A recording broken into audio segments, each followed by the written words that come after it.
maglalaro kami ngayon. At yung mag-multo-multo lang! Come here!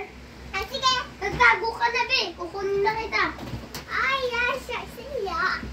Ang tayo mo. May multo. May multo po. Ayan, may multo po. Nandini po. Saan? Nandini po. May multo po. Saan? Ito po. Saan? Ito po yung multo. Come here ka na. Maglaro ko na. Yes! Hello guys, maglalaro na kami. Kasi nahuli ko na si Noreen. Come here now. Sige, gagawa ko. Upo ako. Ay, sabihin. Oh, Mag-subscribe na kayo kay Nathan. Ikaw? Nathan's Lights. Nathan's journey. Nathan's Jordy. Bye. Uy, Nathan's Ay, hindi pa tapos. Ang saya mo. Play tayo eh. Okay, let's continue. At continue tayo, guys.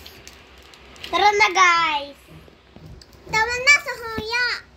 Tara na sa party. Okay, let's make Play-Doh. Come here, guys. Come here, guys. We're making plates. What? I'm making plates. Nagagawa ko ng car, please. Car. Tingnan. Dito yung Truck. Truck. truck. Ayoko na itong green. Yung play? Yung Play-Doh po namin. Hindi yan kaya. Yung napili ko po, yung truck. Hindi ko lang kaya. Truck!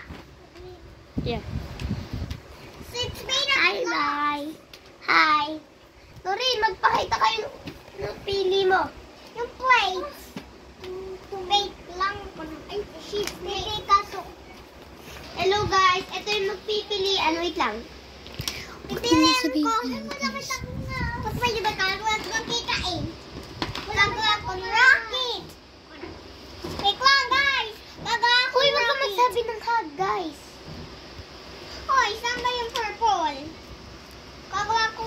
Ito po yung pagpipilian namin. Opo. Pipiliin ko ng rocket. Pipiliin ko rocket. Wag mo lapitin dito lang. Okay. Ang laban. Saan yung purple? Guys, is the hug. Saan yung purple? Huwag mo sabihin na high. Hoy, saan yung purple? Yan, ganyan na. Okay. Saan yung purple? Na kanto, na block. Saan yung purple na block? Yung purple na block? Yung parang na circle? Napili ko. Pipili ko na. Rocket! Hello, Rocket. Hello to you, baby. Hello, I need purple. Hello, I need purple. Hello, can I have a purple, please? Like this one? Wait. Yeah. Thanks. Now for the blue one. Hey, why don't you give me the blue? Oh! Okay, ito na. Now for Dito the na lang.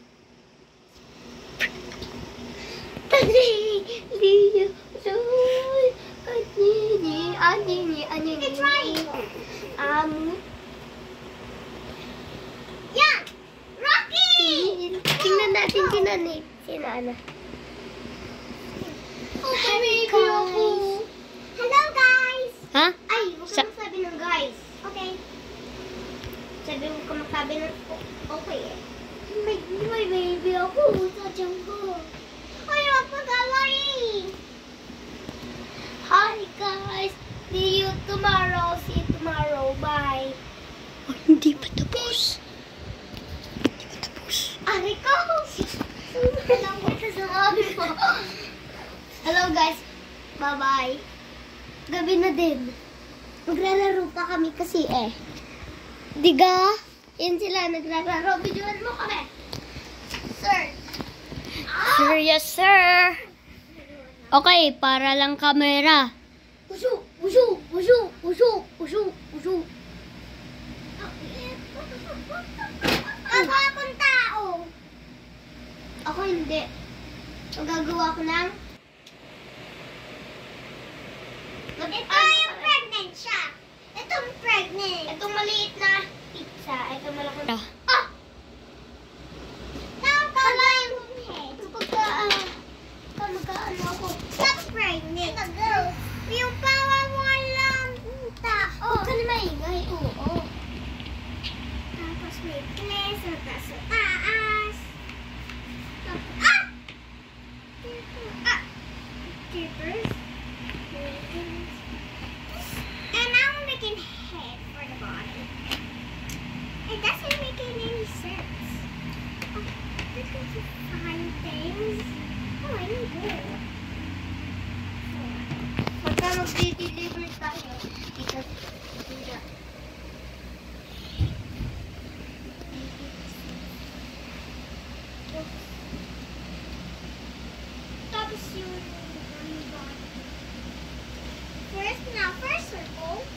And then, ang gusto daw nila, donut. Hindi pala pizza.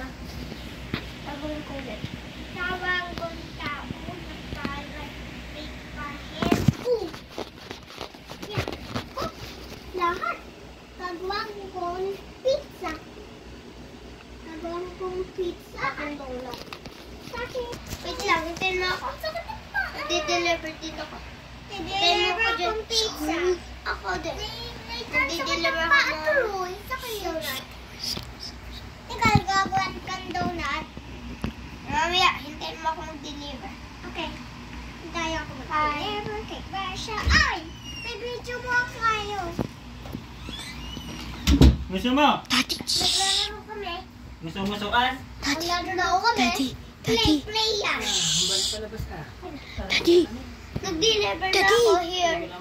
Daddy, Ay, walang time mo. Nakain daw kami. Ha? Daddy. Nakain kami niya. Nakain na clay. Uy, huwag pakainin. Okay. Can I have a roller? Okay, fine. Okay. Start again, start again. Ipin niya ito. Ipin niya. Start again. Ipin ko to. Kaya cellphone ka, naka-charge. ha? Naka-charge mo cellphone ka. Hindi. Bakit ba? Sinakyan mo na sa ulo siya. Charge mo to cellphone ka.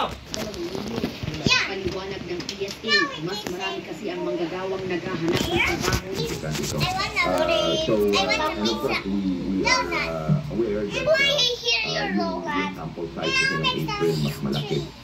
Giit naman ng isang grupo ng mga manggagawa, dapat palitan ng gobyerno ang ilang pulisiya para maparami ang trabaho at para siguruhin hindi nawawalan ng trabaho, lalo na ang mga pangunahing sektor tulad ng agrikultura. I want the donut and pizza. Youth conversion, Gawin mo kami ng mukbang, okay? yung tinatamnan ng iba't ibang pagkain na kailangan ng ating bansa. Hindi dahil walang plan, policy, plan economy ang bansa natin, kundi yung palaging solusyon is import lang tayo. Yung trabaho lang ng mga foreign investors sa atin, magninegosyo pa sa atin, papasok sa Pilipinas na mga ilang taon, pag kumita, lalayas na. Pag lumayas po sila, wala na, naiiwan na yung, wala na trabaho. Paliwanag naman ng NEDA, ilan lang ang tuloy-tuloy na pagpapala infrastructure sa bansa, pagsuporta sa human capital at pagpapalago ng iba't ibang industry na makagawa ng mas maraming trabaho para sa mga Pilipino. Lady Vicencio, ABS-CBN. Namahagi ng pinansyal na tulong ang pamahalaan sa mga magsasaka at mangingisda na naapektuhan ng El Nino sa Davao Region. Aabot sa halos 30 bilyong piso na financial assistance ang itinurn over ni Pangulong Ferdinand Marcos Jr.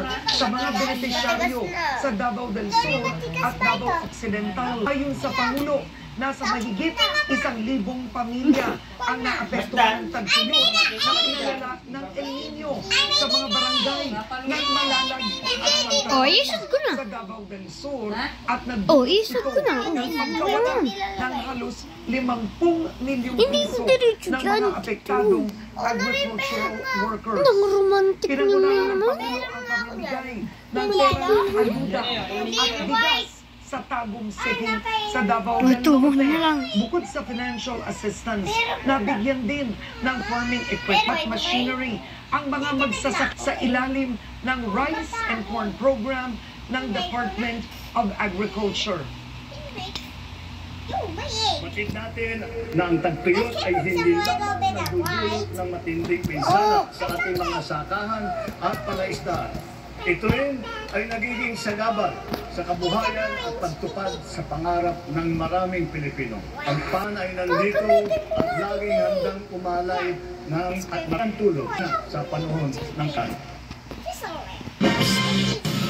Maraming bahay po ang nalubog sa putik kasunod ng pag-agos ng lahar sa bayan ng La Castellana sa Negros Oriental o Negros Occidental. Mahirapan din ang pagkuha ng supply ng malinis na inuming tubig sa ilang lugar. Live po mula sa La Castellana sa Negros Occidental, nagpapatrol si Romeo Subvalde. So, Romeo, nadadaanan pa ba yung mga tulay o nadadaanan na ba yung mga tulay kung saan umapaw ang lahar kahapon? pizza na, gagawin natin eh. Henry, kinatatayuan ko ngayon ay ang mismo lugar kung saan umapaw ang lahar kahapon. Walang tigil na pagtatay pati na ang tulay. Kaya ang namuhinto ng mga motorista. Ang problema ng pagpapamahalaan ng Castellana at Calao City ay ang supply ng tubig. Manilaw-nilaw ang tubig na lumalabas mula sa vending machine sa may barangay Kabakungan at amoy na supre rin kumano dito. Pinagsasagaan ito ng mga residente para may magamit sa loob lang ng bahay. Sabi niya, hindi ganito ang itsura at amoy na binibili ng tubig dati. Nagsimula ito matapos sumabog ang vulkan noong Lunes at lumala pa kahapon.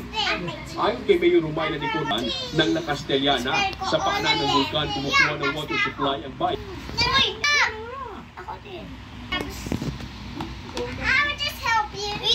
Yan, kaya ito sa pagsabog ng vulkan. Almost dito sa La Castellana, situated at the Coto Mountain naon. So, we surely believe that those water sources are contaminated by the source 7 o'clock. Pati sa Calao City, ang kontaminado rin ang tubig. Kaya nabigay ng inuming tubig ang lokal na pamahala. Agad itong pinilahan. Pasado alas 8 ng gabi, may mga pumipila pa rin. Kaya ng mga bahay, dahil sa ngayon, nasa outlet 2 pa rin ang Mount Canlaon. Kamusta mga friends? Kamusta? Hello guys! Ito, naglalaro mga kaibigan ko. Only Filipino. Yes, only Filipino. Here. Gagawin tayo! Pero ngayong araw, Food. uli na itong nadaanan ng mga motorista. Nito. Romeo, so alert ang level 2, pero umuusok pa ba? O kaya meron pang pagyanig ang Canlaon? Mag-subscribe na kayo kay Nathan's Journey. Gawa kasi 577 pa lang ang aking subscribers. Sa akin ay pizza. Magawa kong pizza muna. Maraming salamat, Romeo.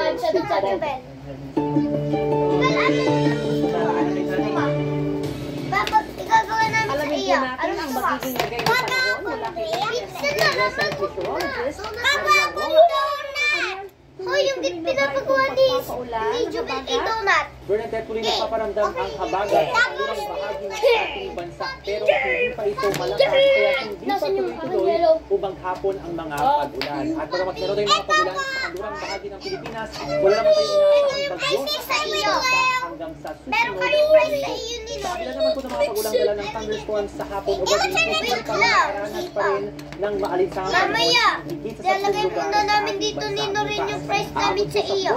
Diyan yung paglagayan ng ito. Sa Pasig City at 43 degrees naman sa Aparisa, Cagayan, Lawag City, Surigao City at Tuguegarao City.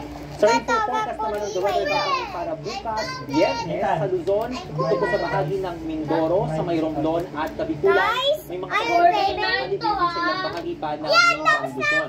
Pero pagsapit po ng hapon, malalakas na ang ulan dyan sa Cordillera, sa Mindoro at ilang bahagi po ng Central Luzon at dito sa Calabarzon. Sa gabi, meron pang malalakas na ulan sa ilang lugar sa Rizal, Southern Bulacan at sa kanlurang bahagi ng Pangasinan. Sa Palawan, may kalat-kalat na ulan lalo po sa gitnang bahagi mula tanghali hanggang paglubog ng araw.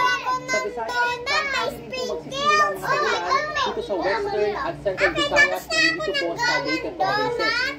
Mas maulan bandang hapon sa Western Visayas, kabilang na po yung mga bayan sa palibot ng Canlaon, Bondino. At pinakayawan pa ng ating mga babayan na mag-ingat sa muli ang pagragasa ng lahat. Pagsapit naman ng gabi ay konti ulan pa dito sa ilang bahagi ng Leyte or ng Negros at ng Canlaon.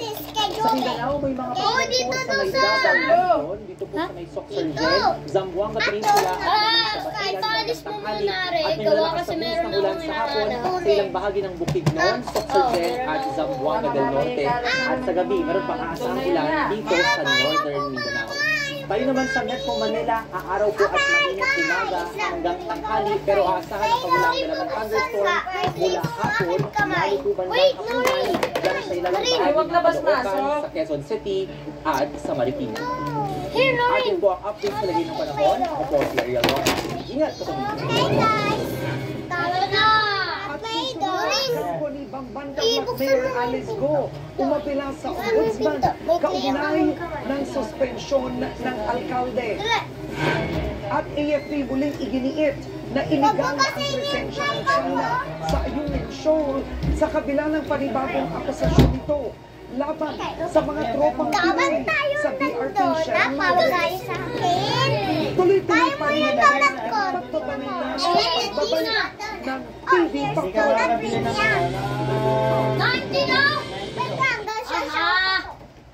I knew it! Hindi ka nagtatrabaho. Baka mo magsak yung panghirap na yun. Tapos gastos ka pa ng gasto. Hindi ako gastos ng gastos. Bili ka ng bili, tapos Sabi mo yun ako dapat trabaho ka ng trabaho. Pera. Trabaho. Naiwan dyan sa bayan. Pera. Naiwan daw sa bayan. Pera. Baho? Sige. Nabagsuan ang bangkay ng isang lalaki. Napilit inililibing. Ha? Wag mo. Nakilala Wag ang madaling sa ng salvasyon. Dagdag ng mga pasang Sakit. Kaya na sakit. Wait lang. Nagkakunin ako na rin. Dala ba kayo mga muyo? Tawag mo na. May dagat. Tayo sinagtan ako ng prank, pero pag kayo bumubukit sa akin, Pretty. ang Ay! I need the surprises box. Where's the surprise box? Oh, surprises. ang sisi. Lalagay ko sa akin surprise ko. Surprises to. Kay Tube. Ito yung surprise ko kay Tube. At sa akin, itong block. 45 p.m. Sa akin ang block. Kasing linaw ng tubig ang katotohanan hindi sila bagay para sa isa't isa. Dito ko muna ilalagay yung blocks Hindi mo ko. kasi naiintindihan. Kailangan guys. Single mother. Pero kasi labo man ng langis Down ng akin. Ano ko yun?